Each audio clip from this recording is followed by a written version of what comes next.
আসসালামু আলাইকুম সুপ্রিয় দর্শক, শুরুতে আমরা জেনে নেব সংবাদ শিরোনাম, পরে বিস্তারিত। ১-১১-র ভয় দেখিয়ে লাভ নেই, এবার যা বললেন রিজভী। আর এদিকে বাংলাদেশে দিল্লিপন্থীরা আর স্থান পাবে না, এবার যা বললেন মাহফুজ আলম। আর এদিকে ব্রাহ্মণবাড়িয়ায় সমন্বয়কের ওপর হামলা।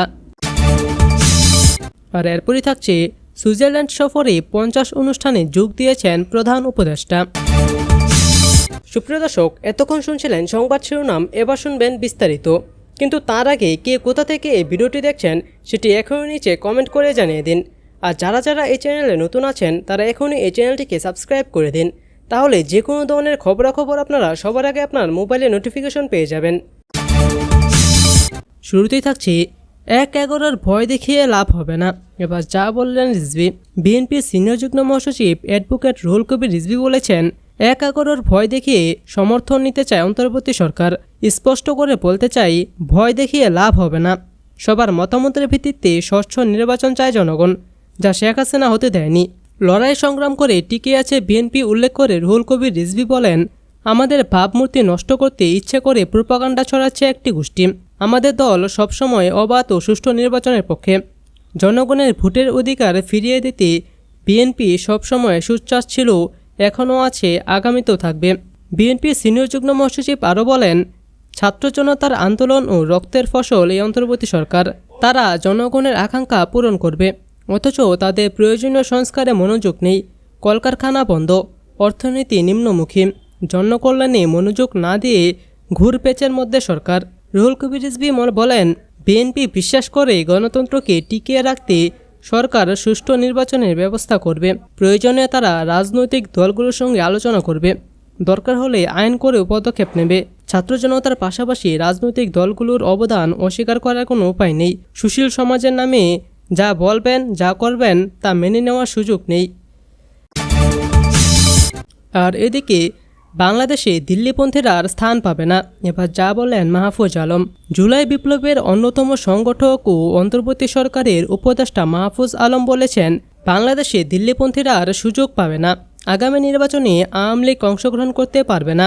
মাহফুজ আলম বলেন, এদেশে ফেসিবাদের ফিরে আসার আর সুযোগ নেই। যদি আওয়ামী লীগ ফিরে আসে তাহলে ফেসিবাদ ফিরে আসবে। আমরা বিএনপি, জামায়াত এবং সব ধরনের প্রতিনিধিদের সঙ্গে নিয়ে ফেসিবাদ ব্যবস্থাকে উৎখাত করেছি। হাসিনা যেসব প্রতিষ্ঠানকে ব্যবহার করে ফেসিবাদ কায়েম করেছিল সেগুলো সংস্কার না করে নির্বাচন দিলে প্রতিষ্ঠানগুলো থেকে যাবে। এসব প্রতিষ্ঠান থেকে গেলে মানুষ কখনোই বৈষম্য ও নিপীড়নমুক্ত হতে পারবে না।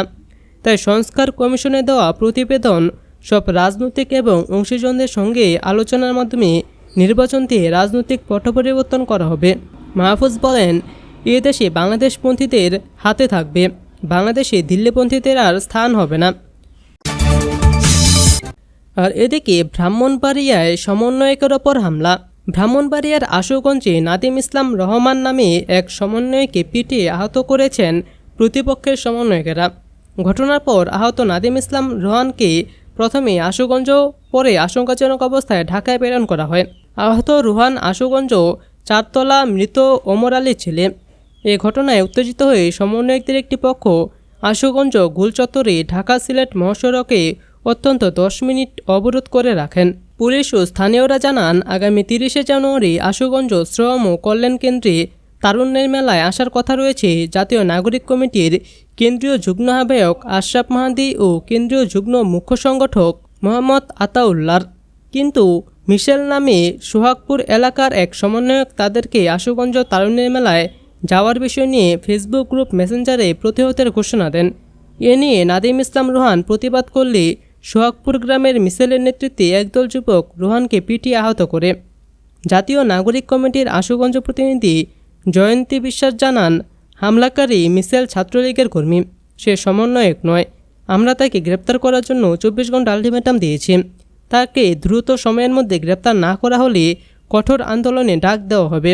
ঘটনার সত্যতা নিশ্চিত করে আশুগঞ্জ থানার ভারপ্রাপ্ত কর্মকর্তা মোহাম্মদ বিল্লাল মিয়া জানান, এই ব্যাপারে আইনগত ব্যবস্থা গ্রহণ করা হবে। আর এদিকে সুইজারল্যান্ড সফরে 50 অনুষ্ঠানে যোগ দিয়েছেন প্রধান উপদেষ্টা।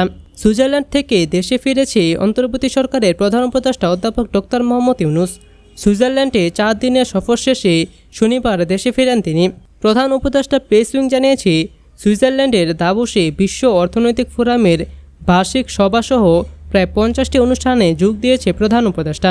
প্রধান উপদেষ্টার উপপ্রেস সচিব আবুল কালাম আজাদ জানান, অধ্যাপক ইউনূস ডব্লিউএফ শীর্ষ সম্মেলনের পাশাপাশি 4 জন সরকার প্রধান বা রাষ্ট্রপ্রধান, 4 জন মন্ত্রী পর্যায়ের বিশিষ্ট ব্যক্তি, জাতিসংঘের সদৃশ সংস্থার 10 জন প্রধান বা শীর্ষ নির্বাহী, 10 জন সিও, উচ্চ পর্যায়ের ব্যবসায়ী ব্যক্তিত্ব, 9 জাতীয় অনুষ্ঠান, 8 মিডিয়ার সঙ্গে সম্পৃক্ততা এবং আরও 2টি অনুষ্ঠানে যোগ দেন।